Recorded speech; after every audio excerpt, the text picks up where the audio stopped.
Burası Gazi Kars, kahramanlar şehri. Sarıkamış şehitlerin abidesi, Kafkas Kartalı'dır Kars'ımın kalesi, Türkiye'min doğuda sınır bekçisi.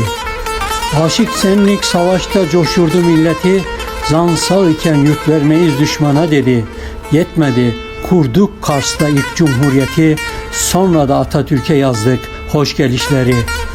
Esir kaldık 40 yıl 5 ay 25 gün, Anadolu'ya doğru edildik sürgün.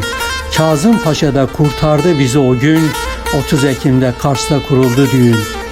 Korkma, söndürmeyiz tüten son ocağı, vatana feda Kars'ın taşı toprağı. Al kanımız ile boyanan bayrağı, kimse indiremez göklerden aşağı. Servetim Kars, yazı kısa kışı uzun, Aras donar oynarız üstünde buzun.